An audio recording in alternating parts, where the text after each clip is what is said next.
Donc, on va parler de l'importance de la doctrine ce matin. Vous avez peut-être déjà entendu, l'important, c'est de s'aimer entre croyants. Le reste, c'est pas grave. Hein? L'important, c'est d'avoir de l'amour les uns pour les autres, puis le reste, ça va venir tout seul. Puis j'ai entendu ça à plusieurs reprises. J'ai entendu cette phrase à plusieurs reprises, principalement pour mettre fin à des argumentations ou des points de doctrine plus chauds ou plus complexes. Parfois, on préfère pas argumenter sur certaines doctrines parce que la Bible n'est pas faite pour se disputer, OK? Mais pour s'aimer les uns les autres. Alors, c'est ce qu'on entend à l'occasion. Puis, en évitant ou en éteignant rapidement les échanges sur les doctrines plus controversées, on pense qu'on met en pratique l'amour et ainsi avoir la paix entre croyants, comme Dieu le demande. Là, je ne suis pas en train de dire on doit se battre à tout prix pour avoir raison sur nos doctrines, c'est pas ça que je suis en train de dire, mais vous avez sûrement entendu déjà ce discours-là. Je l'ai déjà entendu, je l'ai même déjà dit. Okay? Puis on va regarder aujourd'hui dans ce petit étude ou méditation s'il est bon d'éviter de discuter des sujets de doctrine plus chauds ou du moins plus complexes. Juste pour faire une petite introduction, je vais parler de la nature de l'argumentation. Alors, premièrement, on doit réaliser que comment je peux argumenter sur un écrit? L'écrit ne change pas. C'est nous qui l'interprétons de façon différente. C'est là-dessus qu'on argumente. On n'argumente pas sur l'écrit, on argumente sur la façon qu'on le comprend. Puis n'oublions pas que le fait de s'emballer lors d'une discussion n'est pas la faute de la parole, mais c'est de la nôtre.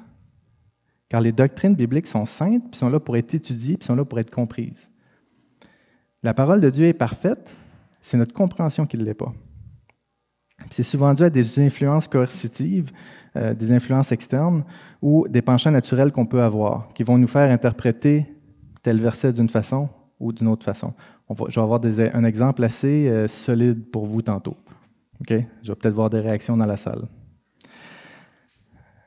Dans l'autre bâtisse, quand on louait l'église à côté, je n'aurais pas pu parce que c'était tellement sombre que je ne voyais pas les visages, mais là, je peux le voir. J'ai déjà entendu des personnes très ponctuelles puis très organisées comprendre que Colossiens 2,5 parle implicitement ou même explicitement de la ponctualité et la bonne planification pour les réunions dans les églises. Je vous lis la partie de Colossiens 2,5. « Voyant avec joie le bon ordre qui règne parmi vous. » Alors, j'ai déjà entendu des prédications parler de ça pour dire « arrêtez d'arriver en retard ». Le même verset va être compris différemment par une personne qui considère le bon ordre comme plutôt la paix et la bonne entente entre les croyants. Moi, de la façon que je le vois, c'est qu'une Église qui respecte ce que Christ a mis en place, c'est-à-dire des pasteurs docteurs qui enseignent les croyants en toute droiture, les croyants qui obéissent à ses conducteurs. Puis je dis ça à la lumière des versets qu'on voit dans, vous pouvez les prendre en note si vous voulez, là, Colossiens 2, 4, 5 et 8, Éphésiens 4, 11 à 16, 1 Corinthiens 12, 27, 31. Je pourrais vous donner les références si vous le voulez. Envoyez-moi un courriel, je vais vous en donner les références. 1 Timothée 3, Hébreux 13, 17. Alors, ce que je vous dis de la façon que je le vois est appuyé par 1, 2, 3, 4, 5, 6 versets. Donc, c'est pas... je serais prêt à défendre mon point. Donc, si on veut expliquer, enseigner, argumenter sur une doctrine, assurons-nous de l'avoir étudiée sérieusement premièrement, non pas avec notre compréhension du moment, mais à la lumière de l'ensemble de la parole, sans jamais oublier d'y comprendre le plan rédempteur de Christ, car toute la Bible est centrée sur Christ. Alors si je prends juste une partie de la Bible ou que j'oublie le plan rédempteur de Christ, j'oublie une partie dans mon étude. J'ai déjà entendu aussi, mais l'amour pratique est plus important que la stérilité de l'étude de la doctrine. C'est-à-dire, de mettre l'amour en pratique est plus pratique, utile, que juste d'étudier la doctrine. Étudier la doctrine ne fait rien. Je suis chez nous, puis je lis des livres, puis j'étudie la Bible. Ça ne fait rien en pratique. Okay? Puis, c'est vrai que c'est important de s'aimer les uns les autres, parce qu'après tout, c'est le second commandement, puis le plus grand est « Tu aimeras ton Seigneur ». Tu aimeras, le Seigneur, ton Dieu, de tout ton cœur, de toute ton âme, de toute ta pensée. comme on le retrouve dans Matthieu 22, 37.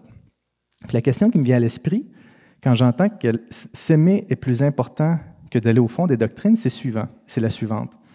Comment je peux aimer pratiquement, parce que l'amour, on s'entend, c'est pas juste une émotion, hein? L'amour se met en pratique. Si Christ nous avait aimés, puis qu'il avait dit « Ah oui, je l'aime », puis qu'il ne serait pas mort sur la croix. Okay? Si je dis avec ma femme « Je l'aime », mais je n'en prends pas soin, puis je ne dis « Monte pas », je fais juste dire « Je t'aime », mais que je ne prends pas soin d'elle, rien, je ne la protège pas, je ne la sanctifie pas par la parole, je ne l'aime pas, je fais juste le dire. Alors, l'amour, il ne faut pas oublier, c'est pas... Oui, ça peut générer des émotions, mais c'est en action que l'amour se vit. Alors, comment je peux dire que l'amour est plus important si je ne connais pas la doctrine de l'amour à fond? Puis pour étudier l'amour de la doctrine, c'est dans la Bible. Donc, c'est même pas comme la poule ou l'œuf. Vous savez, le raisonnement circulaire, là, ou les saucisses Schneider. La connaissez-vous, celle-là? Peut-être les plus âgés, hein? Plus je mange des saucisses Schneider, plus je les aime, plus je les aime, plus je les mange. C'est un raisonnement circulaire. C'est pas ça du tout. Pour aimer, c'est une action, je dois savoir quoi faire. Puis pour savoir quoi faire, je dois étudier la doctrine de l'amour. Est-ce que l'amour est plus important que la doctrine? Ou plus importante? Est-ce que l'amour est plus important que la doctrine? Ou la doctrine plus importante de l'amour? Les deux sont importants. Si j'étudie la doctrine de l'amour et que je ne la mets pas en pratique, ça ne sert à rien. Si je décide d'aimer, mais que je ne l'étudie pas, ça se peut que j'aime tout croche. Je vais aimer tout croche. Les deux sont importants. Mais comment je peux savoir si l'amour que je mets en pratique tous les jours est bien selon Dieu? Si je n'en connais pas la doctrine, c'est le guide pratique de la volonté de Dieu. Sans connaître à fond le guide que Dieu nous a donné, je me bâtis une version de l'amour basée sur ma compréhension qui va être influencée par toutes les sources qui sont autour de moi, culture, famille, époque. Je vais vous donner un exemple qui n'est pas dans mes feuilles. On a habité 3 ans au Mexique. On se demandait pourquoi tout le monde comptait des menteries. Les chrétiens comptaient des menteries à d'autres chrétiens. L'autre chrétien le savait, puis ça ne le dérangeait pas. Oh, attends, quoi, je ne comprends pas. Moi, le mensonge m'horripile, je viens le poilerais de ses bras. Pourquoi eux le tolèrent? Parce que pour eux, l'amour, c'est de ne pas blesser l'autre. Si je regarde Matthieu, puis on dirait qu'il s'est peigné avec une mine antipersonnelle, me demande comment tu trouves mes nouveaux cheveux? En tant que Québécois, je vais dire ouais, c'est différent. Pas sûr. Hein? On dirait que tu reviens de la guerre. Au Mexique, ça serait blessant de dire ça.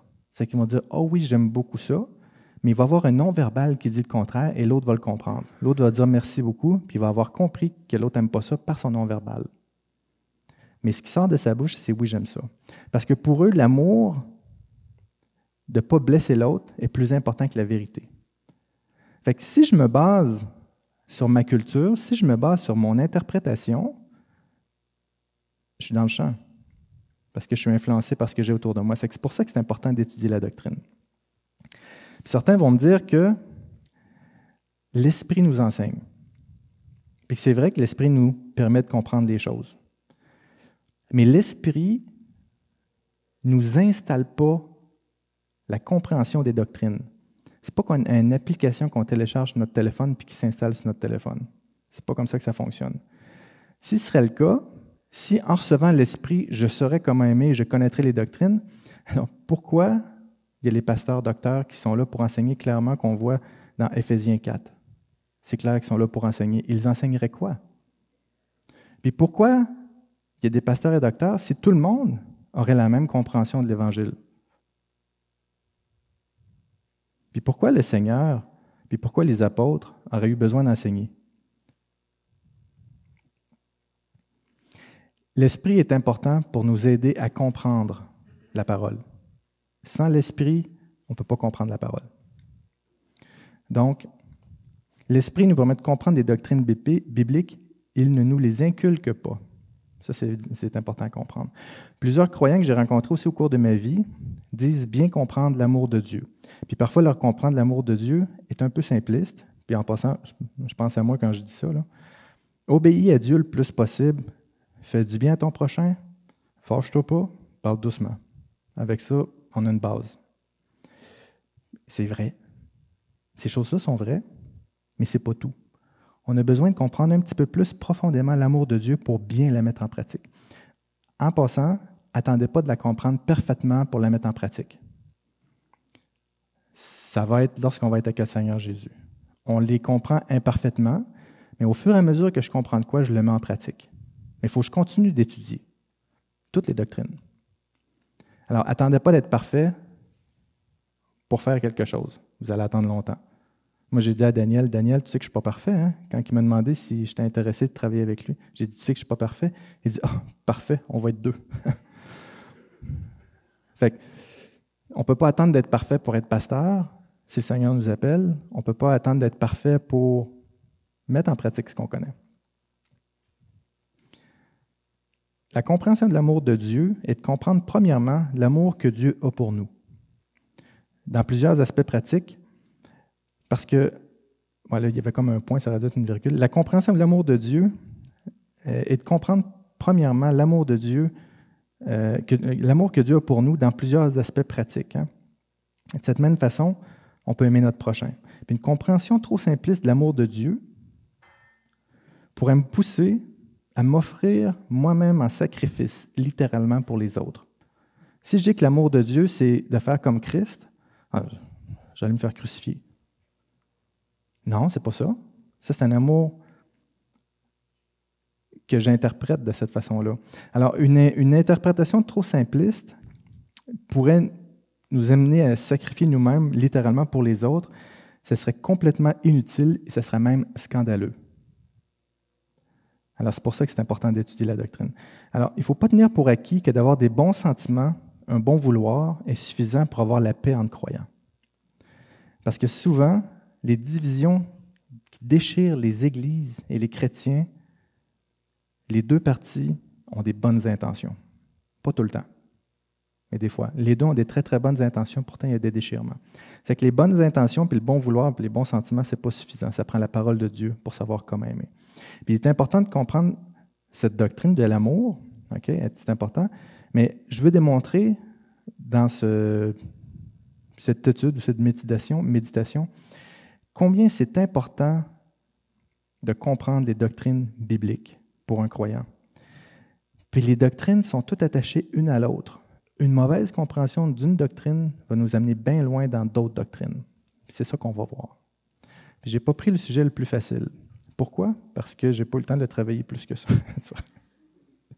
Non, parce que je vais prendre un sujet que vous allez vous rappeler.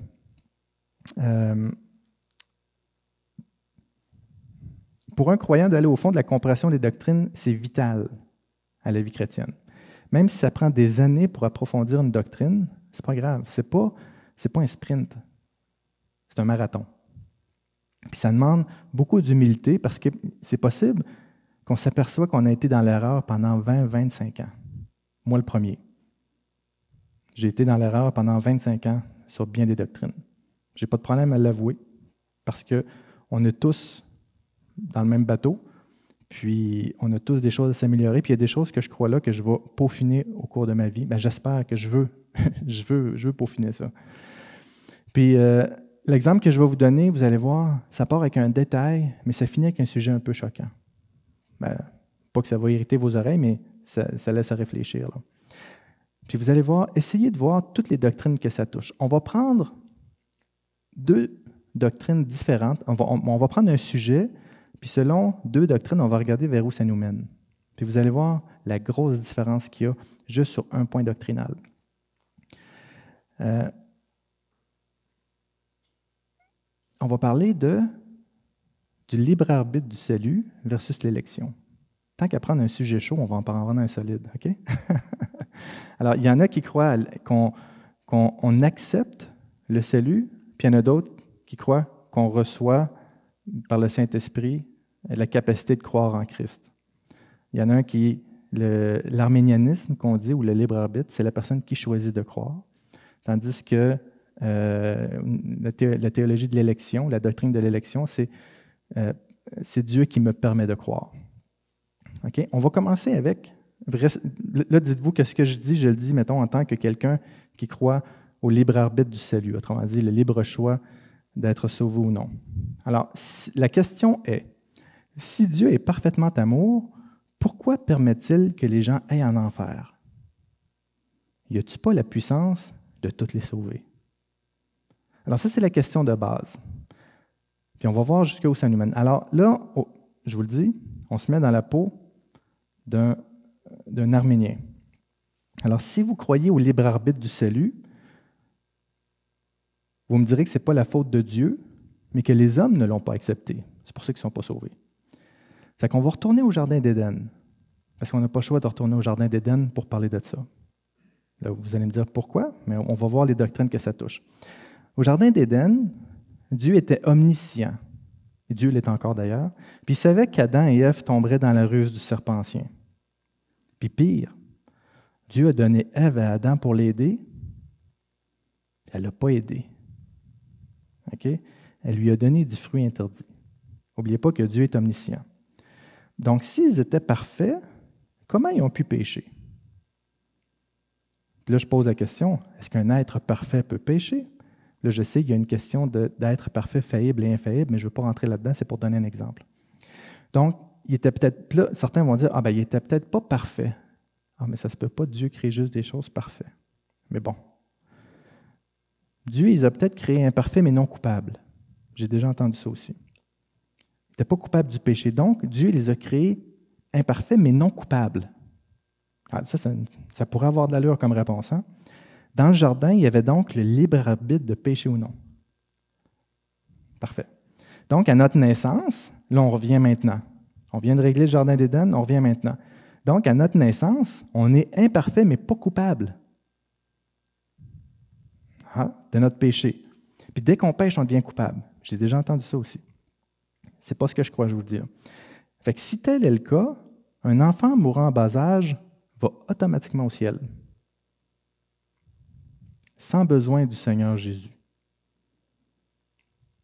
Lors du déluge, lors de Sodome et Gomorrhe, les enfants en bas âge et les embryons étaient sauvés.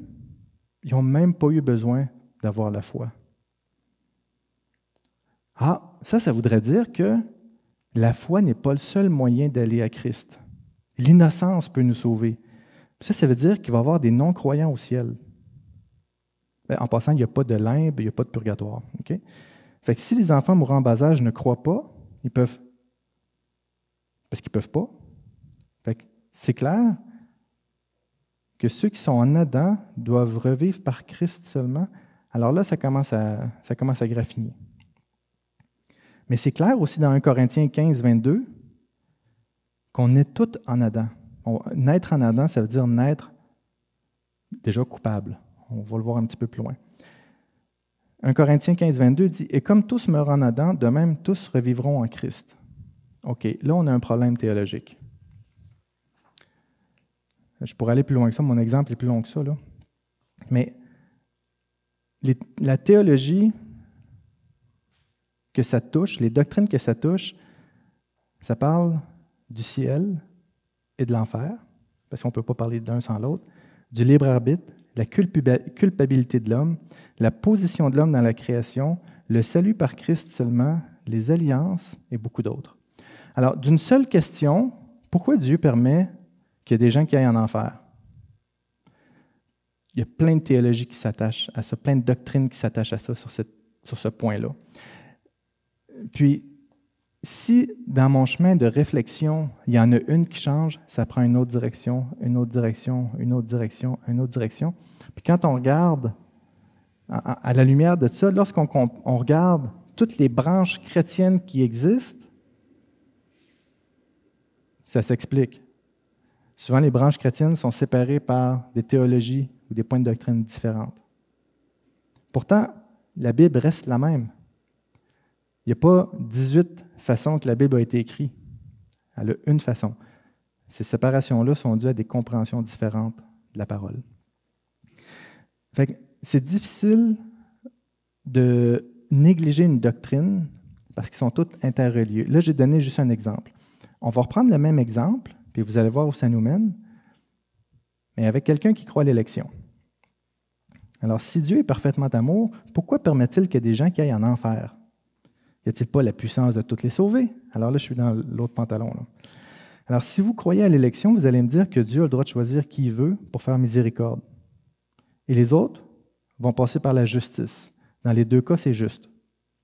Passer par la justice de Dieu, il y a le mot « juste » dans « justice », c'est juste. Si je suis coupable, c'est juste que j'aille en prison. Alors, dans les deux cas, qu'il fasse miséricorde à quelqu'un, c'est juste parce que c'est Dieu, puis il a fait miséricorde, puis en plus, son fils a payé le prix pour ça.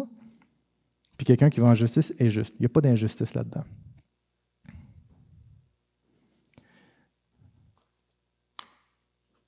Ça fait que, si on croit à l'élection, Dieu fait miséricorde à qui il veut, puis les autres passent par la justice. Alors, on va retourner au Jardin d'Éden, comme on a fait tantôt. Alors, Dieu étant omniscient, savait qu'Adam et Ève tomberaient dans la ruse du serpent ancien, puis pire, Dieu a donné Ève pour aider Adam. Là, vous avez l'impression de vivre le jour de la marmotte, là, c'est juste qu'on fait le même raisonnement. S'ils étaient parfaits, comment ils ont pu pécher? On revient encore avec la même question. Alors, le raisonnement est relativement le même. Ce n'est pas ce point-là que je veux débattre. Donc, dans le jardin, il y avait le libre arbitre de leur choix de pécher ou non. Ils ont péché, puis sont devenus coupables, ainsi que toute la descendance. Dans le jardin, je suis en train de relire le même paragraphe, c'est que je vais sauter le paragraphe suivant. Donc, à notre naissance, on est coupable, on est tous coupables à la naissance, donc, il y a certains de ceux-là qui sont élus, prédestinés avant la fondation du monde pour recevoir la miséricorde de Dieu, puis pour permettre qu'ils puissent croire au sacrifice de son Fils. Mais on est tous coupables. Puis Dieu nous garde en vie, au moins, jusqu'à ce que l'on accepte son Fils, puis qu'on soit sauvé. Alors ça, c'est l'élection. Parce que si je suis élu, puis je meurs en bas âge, je n'ai pas le temps de croire. Si je meurs en bas âge, ça veut dire que je ne suis pas élu. Puis là, c'est le point qui va graffiner peut-être des oreilles de certaines personnes, mais on pourra en discuter après s'il y en a qui veulent en discuter. Donc, à notre naissance, on est coupable. Puis si Dieu sauve tous ses élus, ça veut dire que si quelqu'un meurt en bas âge, ce n'est pas un élu, parce qu'il n'a pas le temps d'être sauvé. Ça veut dire que dans Sodome et Gomorrhe, les enfants en bas âge et les embryons n'étaient pas élus. Donc, le seul moyen d'aller à Christ, c'est par la foi. L'innocence ne peut pas nous amener au ciel. L'innocence n'existe pas comme moyen de justification. Ça veut dire qu'il n'y aura pas de non-croyants au ciel. Et que les enfants mourant en bas âge, vu qu'ils ne croient pas, parce qu'ils ne peuvent pas, ne sont pas des élus. Parce que ceux qui sont en Adam doivent revivre par Christ seulement. Comme tous meurent en Adam, de même aussi tous revivront en Christ. Là, il faut définir sur qu'est-ce qui est tous. Car comme tous meurent en Adam, de même tous revivront aussi en Christ. Ici, le tous, on pourra en discuter s'il y en a qui se posent la question, mais tous ici, c'est les élus. Et je ne vais pas rentrer tout dans la description, là. Mais je vais le faire pour le bien de ceux qui se posent la question. Je vais être obligé de prendre ça, c'est un petit peu hors texte. C'est dans Romains 3, 23. Et je pense que vous devez connaître ce verset-là. Ça ne sera pas long, il faut que je rouvre mon application. Alors, Romains 3, 23.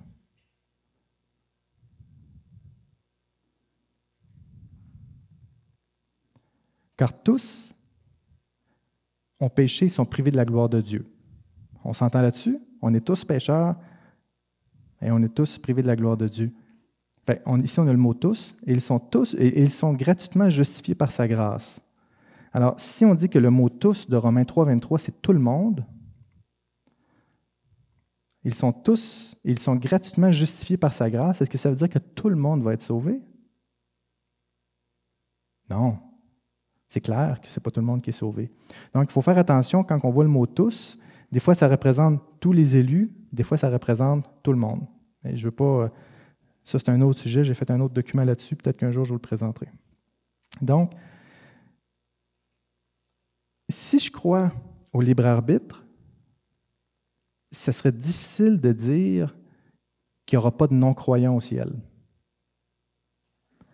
On a l'air à deux places différentes, mais c'est extrêmement difficile. Puis même si je pourrais pousser la réflexion, si j'avais le temps ce matin et je l'avais écrit, on pourrait pousser la réflexion à « je peux perdre mon salut aussi ». OK? Mais l'idée n'est pas de faire ça. Si je crois à l'élection, il va juste avoir des chrétiens au ciel. Puis là, il y a un tas d'autres doctrines qui doivent vous venir en tête. Oui, mais pourquoi ça? Oui, mais ça ici, mais ça, on devrait en parler, c'est important. Si c'est le cas, tant mieux, j'ai réussi ce matin. OK? J'ai réussi à vous faire comprendre que l'étude de la doctrine biblique est importante. Puis je pourrais continuer ainsi pendant des heures juste sur ce sujet-là, parce que la plupart des doctrines de la Bible pourraient être abordées juste à partir de la simple question « Pourquoi il y en a qui vont en enfer? »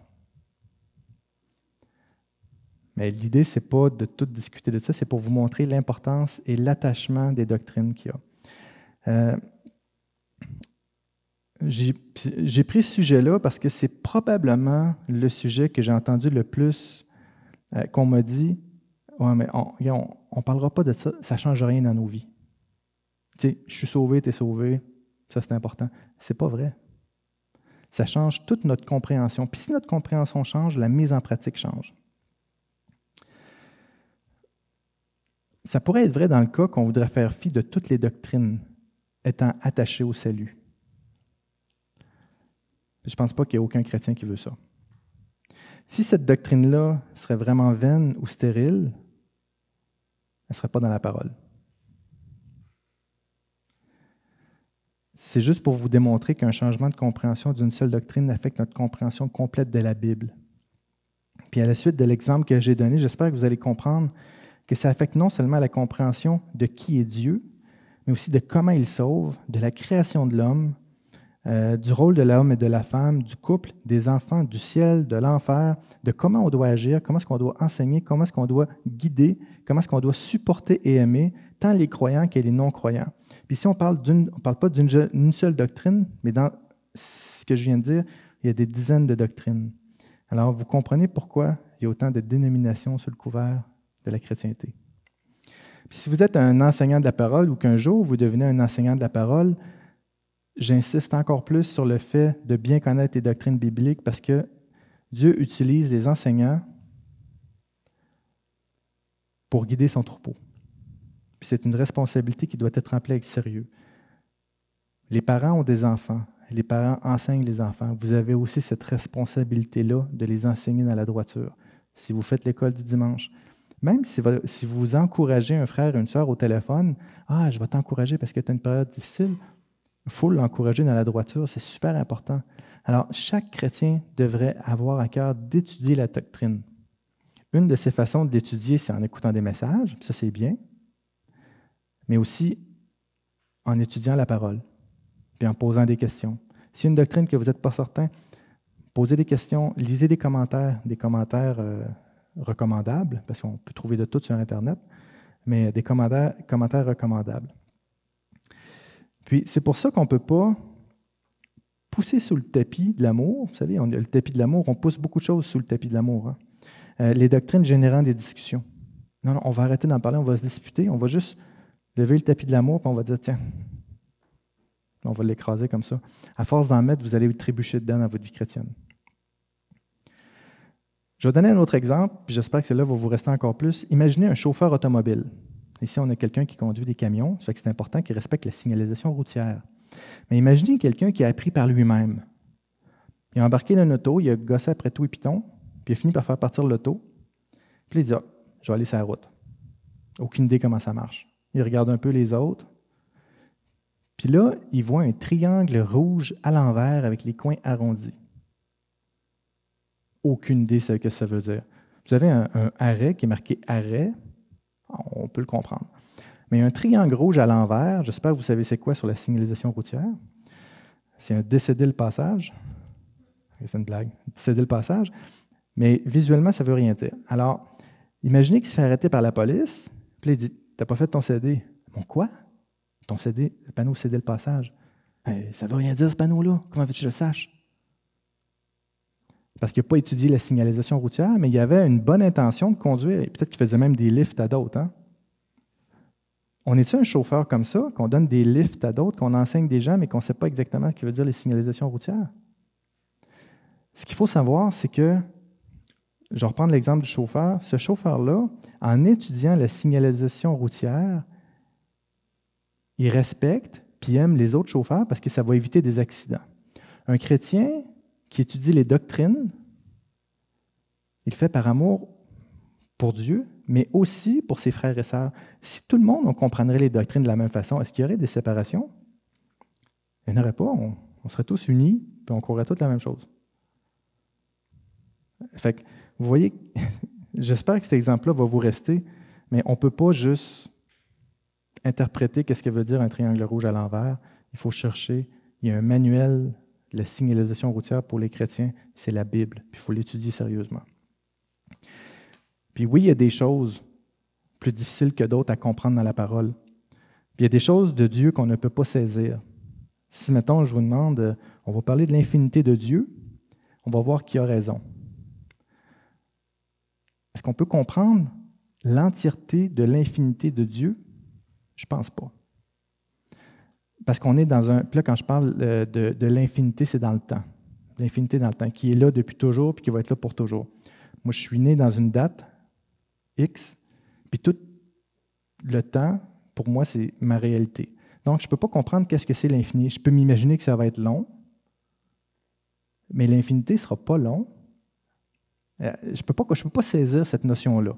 Mais Dieu ne nous demande pas de saisir ça non plus. Okay? Ça ne parle pas d'étudier l'infinité de Dieu. Il faut l'accepter que Dieu est infini sans nécessairement le comprendre. Mais des choses comme ça dans la Bible, il n'y en a pas 90. Hein? La plupart des choses qui sont dans la Bible, c'est des choses que je peux étudier, des choses que je peux comprendre. Puis c'est de les prendre un par un. Je vous ai dit, ce n'est pas un sprint. Essayez pas de tout comprendre les doctrines cette semaine. Vous allez acheter 12 commentaires, vous allez toutes les lire. Ce n'est pas comme ça que ça marche. Prenez-en une, puis l'étude de cette doctrine-là, il y en a d'autres qui vont découler de ça. Puis là, à un moment donné, vous allez dire, j'ai pas assez de temps, j'ai tellement de choses à étudier. Mais prenez-en un, puis là, dire, OK, celle-là, je veux l'étudier après. Puis vous allez voir dans votre vie, il va y avoir des doctrines que vous n'aurez pas le choix d'étudier, puis ça va vous être utile. OK, là, quelqu'un me demande un conseil sur telle chose. Ah oui, je l'ai déjà étudié ou je ne l'ai pas étudié. Si vous ne l'avez pas étudié, improvisez-vous pas. C'est bien important.